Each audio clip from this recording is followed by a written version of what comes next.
कहानी शुरू होती है एक छोटे से गांव में, जहां रहते थे दो हंसमुख दोस्त, मीरा और अख्तर। बचपन से साथ खेलते, हंसते, दुख बांटते। उनकी दोस्ती एक मीठी धुन थी, गहरी और बेफिक्र। उनके बीच हंसी ठहाके, लुका छिपी खेलते थे।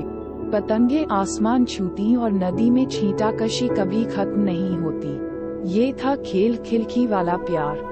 गांव में रहती थी दादी अम्मी, जिसका दिल सबके लिए खुला था। हर किसी को दुआएं देती, हंसी से लुभाती और मिठाई खिलाती। उसके आंगन में हमेशा खुशियों का मेला लगा रहता। यही था सर्वव्यापी प्यार। मीरा और अख्तर बड़े हुए। मीरा गांव में ही रही, अख्तर शहर गया पढ़ने। सालों बाद अख्तर वापस लौटा तो एक नई चमक थी उसकी आंखों में। पर मीरा को देखते ही पुरानी हंसी लौट आई।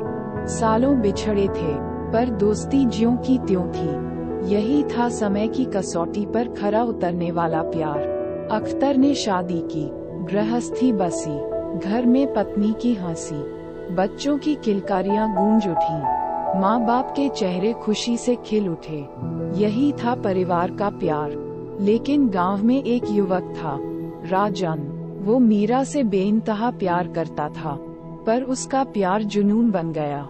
वो मीरा को पाने के लिए हदें पार करने लगा।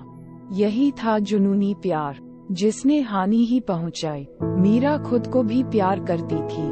उसकी खुद के लिए ख्वाहिशें थीं, सपने थे। वह जानती थी कि दूसरों का प्यार जरूरी है, लेकिन खुद से प्यार करना भी उतना ही महत्वपूर्ण है। यही था स्वप्रेम। एक दिन राजन ने मीरा को परेशान किया तो अख्तर ने उसकी रक्षा की। तीनों के बीच झगड़ा हुआ, जिसमें राजन को चोट लग गई। गांव में तनाव फैल गया।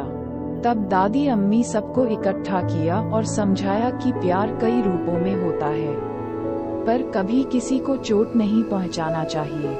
साल बीत गए। मीरा गांव में स्कूल की अध्यापिका बन गई। अख्तर ने खेती में नया प्रयोग शुरू किया। राजन ने माफी मांगी और खुद को बदला। गांव में शांति लौट आई। दादी अम्मी हमेशा कहती थी, प्यार का कोई एक रंग नहीं होता, यह इंद्रधनुष की तरह है। हर रंग अलग है, पर सब मिलकर ही खूबसूरती बनाते हैं। उद्धरण चिन्ह। कहानी यहीं खत्म नहीं होती। कहानी बस यहीं से शुरू होती है, जहां प्यार के अलग अलग रंग एक गांव को, लोगों को जोड़ते हैं और उनकी जिंदगी में खुशियां भरते हैं।